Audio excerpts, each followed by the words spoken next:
There are a lot of great streets in Amsterdam. I really like Sarfatistraat, a fietsstraat where bicycles are prioritized and cars are considered guests. And this part of Plantage Middelaan, where the street becomes just a couple of bicycle lanes with grassy tram tracks in between. Amazing. And of course there are dozens of historic streets in the city center, but while they are beautiful and literally a UNESCO World Heritage Site, this area is not really representative of the rest of the city, so I don't often show these streets in my videos.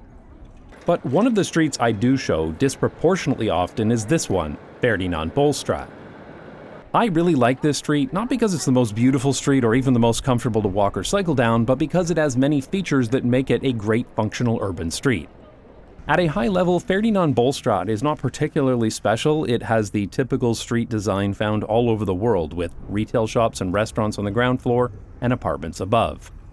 This was the standard way of designing a street everywhere until overly strict zoning laws made it impossible to mix commercial and residential uses together. Or worse, when these traditional streets were demolished to make cities more car-friendly. But because the design of Ferdinand Bolstraat is so ordinary, I feel like it could be replicated on any traditional street anywhere in the world. Like, this street could exist in multiple places in Toronto, for example. Of course, the thing that makes Ferdinand Bolstraat seem better than most other streets like it is that it's nearly car-free.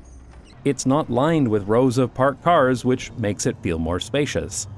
And it's trivially easy to cross the street wherever you want, as long as you watch for bicycles first. And yet, so many people use this street each day that you'd need at least a 6-lane stroad lined with parking lots to move this many people by car. But it wasn't always like this, and if things had gone just a little bit differently, this street could have become much, much worse. And what's even more insane is that in the 1970s, they literally flipped over cars and blocked the street so that Ferdinand Bolstraat could become car-free.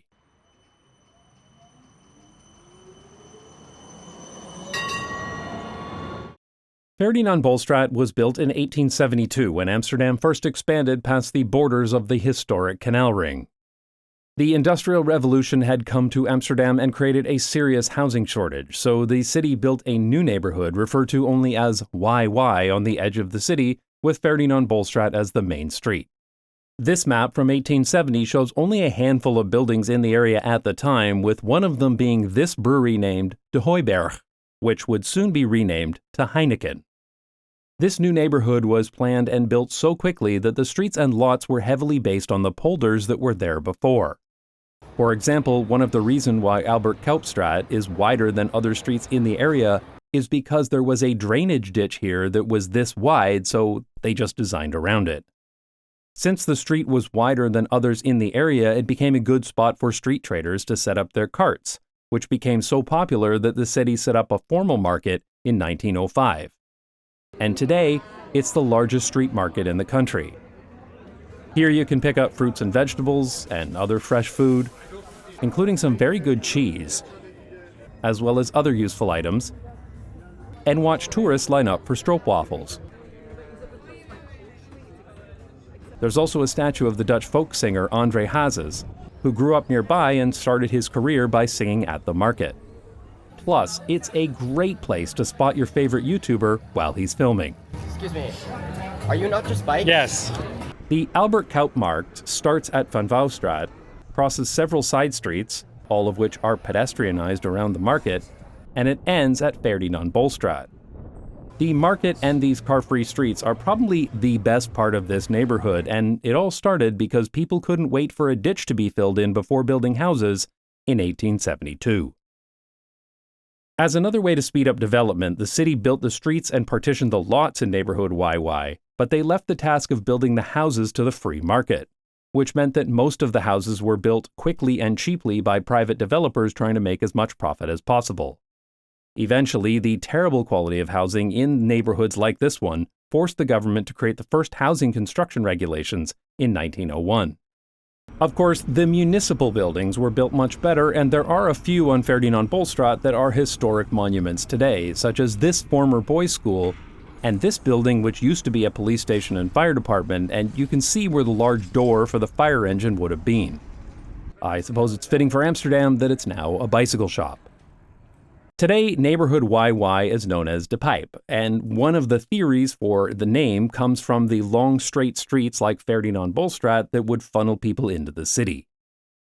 Almost all of the streets in De Pijp are named after famous painters and artists.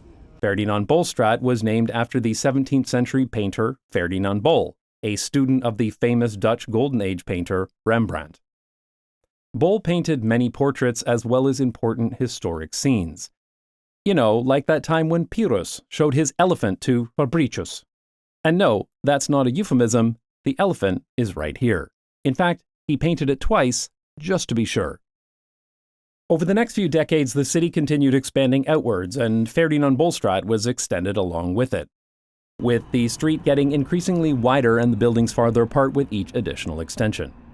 Any farther south and the street becomes Scheldestraat, but that's getting really off topic. I'd like to make a future video about this area that was known as Plan Zuid because it's genuinely interesting for totally different reasons, but for now, things are really starting to get interesting back on Ferdinand Bolstraat. In 1922, the Bicycle and Automotive Industry Association, better known as the RAI, opened a convention center at the south end of Ferdinand Bolstraat. Although they started as an association of bicycle manufacturers, the RAI was heavily involved in promoting automobiles, and they needed a space large enough to accommodate automobile exhibitions. And they stopped exhibiting bicycles entirely by 1924. But they did have dancing elephants in 1938, so maybe we can use those to get around instead. That is the future of public transit. The RAI building was supposed to be a temporary structure used only for about 5 years and then converted into housing, but instead, the space was expanded multiple times until it pretty much consumed the entire city block. And it became a permanent exhibition center for many different industries, not just bikes. I mean, not just cars. The RAI eventually outgrew this building as well, and in 1961 they opened an even bigger space about 500 meters down the road, where the Amsterdam RAI Convention Center is still located today. And you can go to exciting trade shows like Intertraffic and see fascinating exhibits from companies who make things like street signs and flexible bollards. With the new RAI building on the south end, the Heineken brewery at the north end, and the market in the middle, Ferdinand Bolstraat became a very busy street. And by the 1960s, pretty much all of Amsterdam was drowning in cars. Politicians and planners at the time were enviously looking at all of the shiny new car infrastructure in the United States, and there was a strong desire to modernize Amsterdam, which meant making it car-friendly. De Pijp had become a dilapidated, overcrowded neighborhood with buildings that were in very poor condition. Since the neighborhood was already in desperate need of redevelopment and the architecture was considered worthless, the city had plans to demolish most of it and turn Ferdinand Bolstraat into a wide boulevard to make it easier to drive into the city. I was only able to find text descriptions of this plan, but we don't really need to imagine what it would have looked like, because this is exactly what they did to Weesperstraat in the 1960s. Today, the city is desperately trying to repair this street, as it has become noisy, polluted, and funnels huge amounts of traffic into the city center. And I have a previous video about that if you'd like to learn more. The only reason why this didn't happen to Ferdinand Bolstraat was because of opposition by residents, including Jan Schaffer, who was a pastry chef at the time, but who went on to become a left-wing politician. But one of the plans that we do have images of is Plan Jokinen, created by a team of American planners who were brought to the Netherlands in the 1960s to make the city more car-friendly. This was all explained in a 1967 document by David Jokinen entitled, "Give the City a Chance." Seriously. The second video I ever made on this channel was about Plan Jokinen if you'd like to see what Not Just Bikes videos are like when the entire video is shorter than my typical intro is today.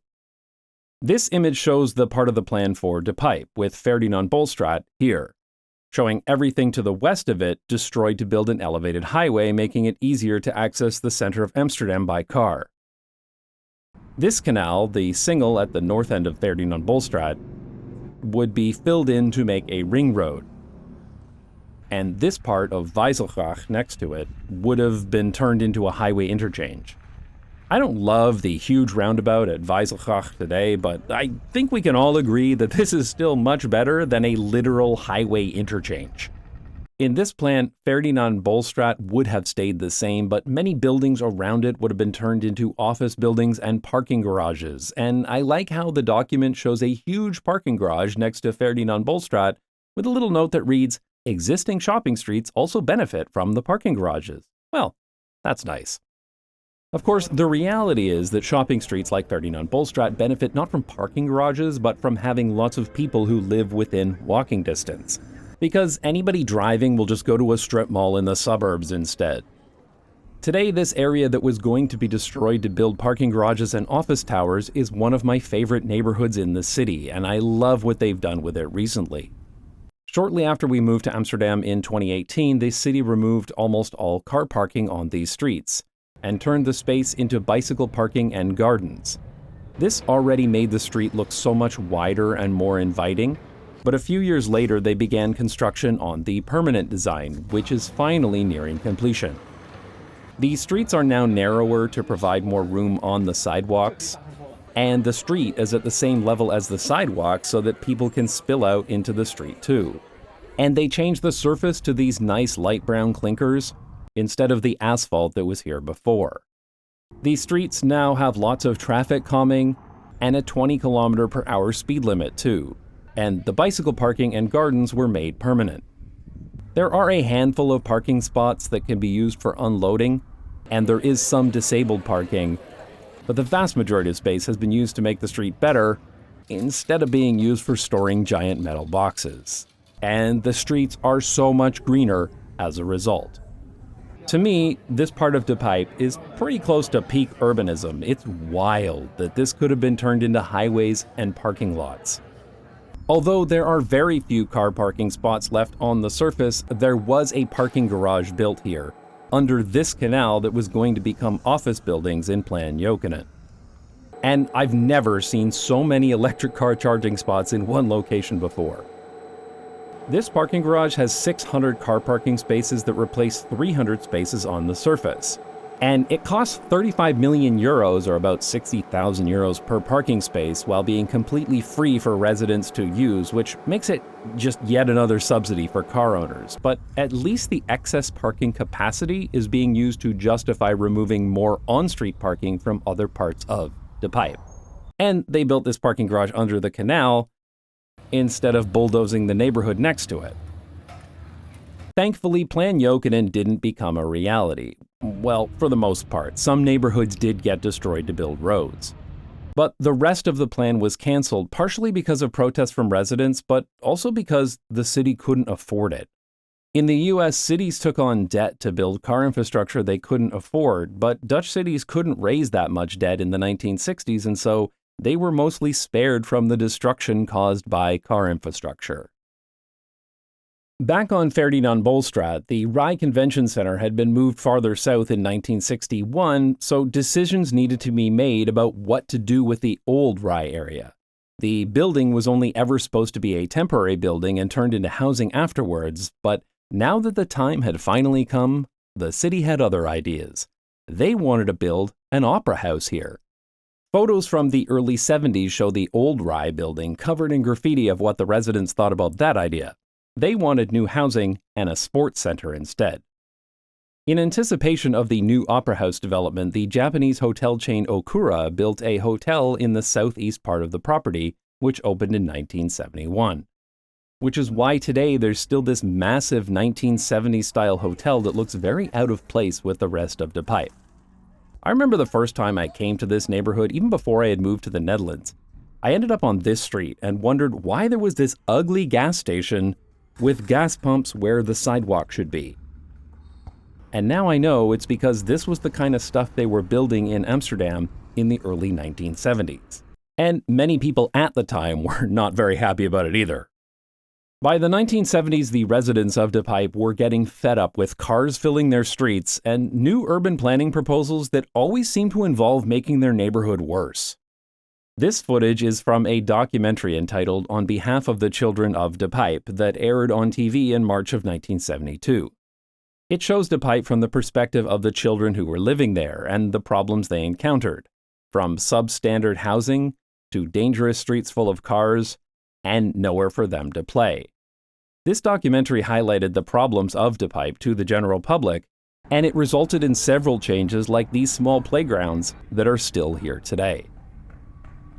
Bicycle Dutch uploaded part of this documentary way back in 2013 and added English subtitles too, which is where I first saw it. I'll leave a link in the description. Incidentally, these protests in De Pijp were separate from the famous Stop de Kindermoord or Stop Killing Children movement that started in Eindhoven in September of 1972, but Stop de Kindermoord did come to De Pijp by December. While there was a lot of discussion over the next few years, the city decided not to make Ferdinand Bolstraat car-free due to resistance from shopkeepers, and by 1975, the situation boiled over. A group calling themselves Car-Free Ferdinand Bol blocked off the street by flipping over wrecked cars spray-painted with the words car-free. These protests went on for several weeks, and sometimes the cars were even set on fire. I love the look of this guy's face in the newspaper. I'm glad to see he's having a good time. When I first got involved in safe streets advocacy in Canada over a decade ago, I had heard about the protests in the Netherlands in the 1970s, and I believed, perhaps naively, that if we just did what the Dutch did, we could have the same outcome. But the more I learned about the history, the more I realized that that wasn't going to work, because many of these protests were not peaceful. People literally got in fistfights in the streets. And barricading streets and flipping wrecked cars upside down was a common tactic used on many Dutch streets in the early 1970s, not just Ferdinand Bolstraat. There is absolutely no way that these kinds of violent protests would be acceptable to North Americans today. Since the start of Not Just Bikes, I've received a lot of criticism from American advocates, especially that the tone of my YouTube videos is inappropriate and that I need to be nicer if I want to convince people we need safer streets. I can't imagine their response if I suggested they try flipping cars upside down, spray painting car-free on them, and using them to block the streets. One group that was very unhappy with these protests was the RAI Association, the owners of the convention center. They may have started as a group of bicycle manufacturers, but by the 1970s, they were all in on promoting cars. They didn't like that these anti-car protesters were gaining support in the government and among the general public, and they were sick of their incessant whining about ridiculous things like the city being clogged with traffic, the air being unhealthy to breathe, people's homes being destroyed for highways, and a bunch of stupid kids getting killed by cars. So in 1976, the RAI worked with another pro-car industry group to fund a government lobbying and propaganda campaign under the name Blij dat ik rij, or Glad That I Drive, with TV and newspaper ads to promote the benefits of car driving and to spread the truth about cars in cities. They distributed hundreds of thousands of stickers like these and encouraged drivers to put them on their cars to show their support. This campaign was supposedly about celebrating the joy of driving, but to me it epitomizes the selfish attitude that's common among automobile advocates. It's basically like saying, I don't give a fuck about your city, your health, or your safety. I'm going to drive anyway, and I'm going to smile while doing it. I enjoyed some of the parodies of this campaign that I found, including this one that I'm going to censor, but it's basically this sketch by the Canadian comedy group Kids in the Hall. You should be ashamed of yourselves. Why? Oh, no reason. Just that your car. Despite lawsuits for false advertising, the Blij dat ik rij campaign was successful, and public opinion shifted to be in favor of making Dutch cities more accessible to cars. In 1978, the residents of De Pijp succeeded and Ferdinand Bolstraat became car-free, but that victory was very short-lived. Many shopkeepers were not happy with the change and claimed that they were losing 20% of their revenue since the cars were removed. So a few months later, the municipality implemented a compromise plan. The north end of Ferdinand Bolstraat would become a one-way street with restrictions on parking and loading on one side of the street but not the other, and judging by some of the pictures, it looks like it wasn't particularly well enforced. But the street was redesigned, and this was the compromise. One group wanted no cars, one group wanted all the cars, so the compromise was to have one side of the street with lots of cars and one side of the street with no cars. That way, nobody was happy. But this uncomfortable truce continued, and it stayed that way for several decades. And why is it that almost all of the other photos of Ferdinand Bolstraat on the Amsterdam archives are black and white right up until 2003? Fortunately, the residents were more successful in the redevelopment of the Old RAI building, and in the 1980s, this development was built, which included new housing, as well as the sports center and a seniors care facility. There's even a kinderbrewery. The 1980s architecture maybe isn't so great, but it was definitely good to have more social housing in the area. Though I don't really love this suburban-style office building that they built next to the Okura. And at the north end of Ferdinand Bolstraat, things were changing too. The Heineken brewery was located here since before the neighborhood even existed, but over time the brewery expanded to consume the entire first block of the street.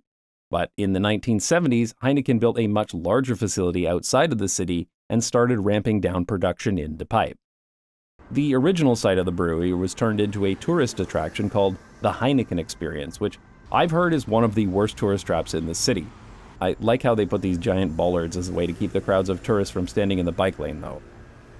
Demolishment of the Heineken warehouse and distribution buildings was started in the late 80s, and the area was turned into this residential apartment complex in the 1990s, which unfortunately means that the architecture on this block is much less interesting, especially on the east side of the block. But the Dirk does have pretty cheap groceries. On the west side of the block on Ferdinand Bolstraat, they built this public square. Today, there are some restaurants around the periphery with outdoor seating, and there's more spots for parking bicycles than Plan Jokinen had for parking cars. The naming of this new public square caused a lot of controversy, though. The Heineken company wanted to name it Heineken Square, but this was not permitted as Amsterdam has laws against naming public spaces after companies or living people. So unfortunately, that also means there won't be any Not Just Bikestraat anytime soon, but after I'm gone, you are welcome to petition the city to name a street after me. But it had better be a car-free street or I will haunt you for eternity. Incidentally, this is what that same part of that street looked like in 1978. Since the streets in Pijp were named after painters and artists, the Heineken company agreed to a compromise. They named the square after Marie Heineken, cousin of the brewery founder, who was a painter. They never said it had to be a famous painter, just a dead painter. Of course, there is another famous Dutch brand with its origins tied to Ferdinand Bolstraat, and that's the fast food chain FEBO, best known for their vending machine walls that dispense fried food. The founder of FEBO planned to open his first restaurant on Ferdinand Bolstraat, and he named the company after the street. Those plans fell through, but since the name had already been registered, he just went with it. And the first FEBO bakery opened on Amstelveenseweg in 1941, with the first vending machine location opening nearby in 1960. Many decades later, in 1993, FEBO finally opened a location on Ferdinand Bolstraat, which is still here today. So now people in Pijp can get their deep-fried meat from a vending machine wall at almost any time of the day. It's the perfect food choice for anybody too drunk to make better decisions. But seriously, given that the food at FEBO is still made fresh every day with real meat, it's probably better quality than most other fast food options. I'll leave a link to this video where FEBO invited these American Dutch YouTubers to tour their factory. I promise you, it's more interesting than you'd think. A short way up the street from FEBO is this small triangular area that is now pedestrianized, and it's no longer a taxi rank like it was in the 70s. But the McDonald's is still here, in case you want to eat worse fast food than FEBO. The next major change to Ferdinand Bolstraat came when the construction began on Amsterdam's newest metro line, the North-South line, now known as M52. There is a stop on the M52 at Pijp, with the south entrance at Centuurbaan and the north entrance at the market. In order to construct the metro station under Ferdinand Bolstraat, part of the street needed to be closed completely in 2003. A few years later, the street partially opened, but only for walking and cycling as construction was still underway. The construction of the metro went on much longer than originally planned, so when it opened in 2018, Ferdinand Bolstraat had been free of cars for 15 years. So the city decided to keep it that way. The residents of Pijp finally got their wish. Ferdinand Bolstraat was officially car-free. Loading and unloading for shops and restaurants is permitted between 9 and 12. And motor vehicles can use the street under special circumstances, but otherwise, the street is completely car-free. These sidewalks were widened and most parking spaces were removed. The few that remain are only for unloading and used by trucks and vans for restocking the shops. And since the parking spaces are now at sidewalk level instead of at street level, it means that whenever there isn't a vehicle parked there, which is most of the time, the sidewalk becomes even bigger. Access by motor vehicles is enforced with license plate reading cameras, which is necessary because otherwise drivers would just ignore the signs and drive their cars here anyway. And thankfully we have actual privacy laws in the EU, so this isn't a surveillance nightmare like flock cameras are in the US. It's amazing to stand on Ferdinand Bolstraat and see hundreds of people enjoyably walking and cycling, and to see so many people using public transit to travel to and from the area. I enjoy being here every time I need to visit the Pijp. It's lively and crowded, yet it's still pretty quiet. This was the place that really made me realize that most of the negative connotations that people have with cities aren't actually inherent to cities. They're problems caused by cars. There's a reason why my channel trailer on YouTube shows a scene from the north end of Ferdinand Bolstraat as soon as you take the orange pill.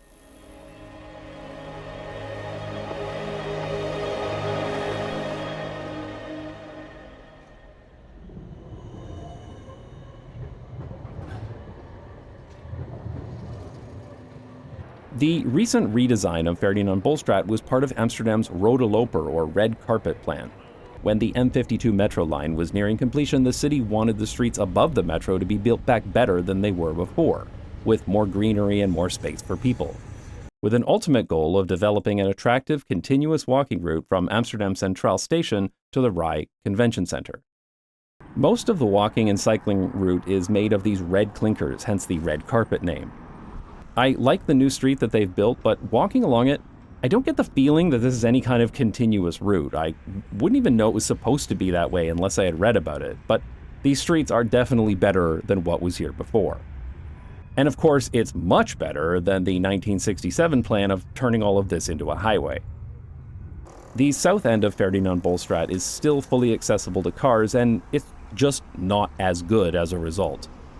But since the north part of the street is blocked off to through traffic, there usually isn't that much car traffic here either. Well, most of the time anyway.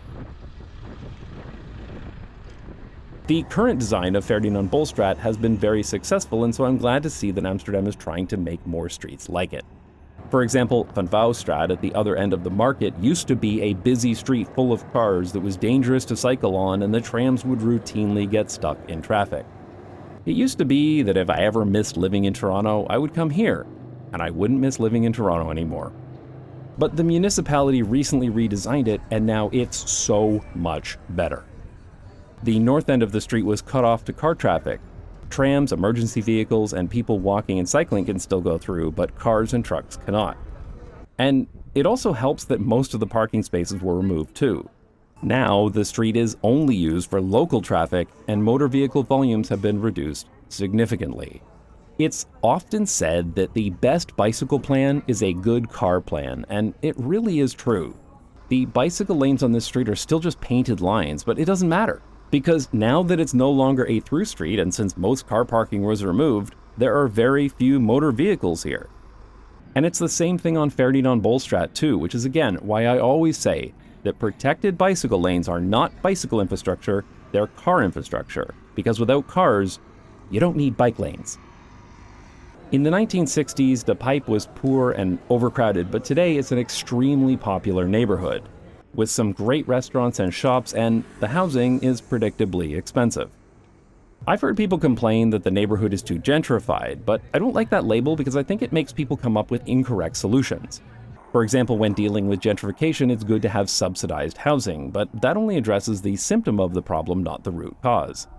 There's already quite a lot of social housing in De Pijp, as shown by the buildings colored in on this map. Ultimately, De Pijp is in high demand because it's a great neighborhood, and people want to live in places that are great. There are all the right urban fundamentals here, such as mixed-use residential and commercial, nice parks, as well as great transit options. But even more importantly, all of the streets around Ferdinand Bolstraat and the Albert Cuypmarkt are low car or even car-free. Whenever there's a proposal to remove cars from a neighborhood, people get up in arms about it, even in the Netherlands. People will absolutely lose their mind at community engagement meetings to defend their God-given right to drive and park wherever they want. And if you do want to drive all the time, that's fine, well, as long as you're actually willing to pay for your infrastructure and not have it subsidized by productive urban areas, which is what happens with car-centric places today. But if that is what you want, then there are a nearly infinite number of places you can live. The majority of cities around the world are infested with cars and surrounded by car-dependent suburbs. But there are very few places like this. And yet there are a lot of people, a growing number of people, who don't want to live around cars. People who want the freedom of choice in how they get around, with high-quality options for walking, cycling, and public transit, with clean air and quiet streets without the constant roar of car traffic, and streets that are safe enough that even children can get around by themselves without fear of being killed by cars. But these kind of nearly car-free places are extremely uncommon, and so the few that exist are in very high demand. If we built more great places like Pijp and more great streets like Ferdinand Bolstraat, then there'd be no need for people to pay high prices to live here because they could get it anywhere else. And that is ultimately what I want to see. A world where there would be nothing special about Ferdinand Bolstraat because every city would have lots of great streets that were just as good as this one. Of course, one of the best things about Ferdinand Bolstraat is the public transit. It's great to have easy access to the M52 metro as well as several tram lines. And if you love great public transit as much as I do, then you will definitely enjoy my new public transit travel show, Day Pass. On each episode of Day Pass, I visit a different city and visit some interesting urbanist and cultural locations, all while riding as much public transit as possible. And the first season of Day Pass is available to watch right now on Nebula.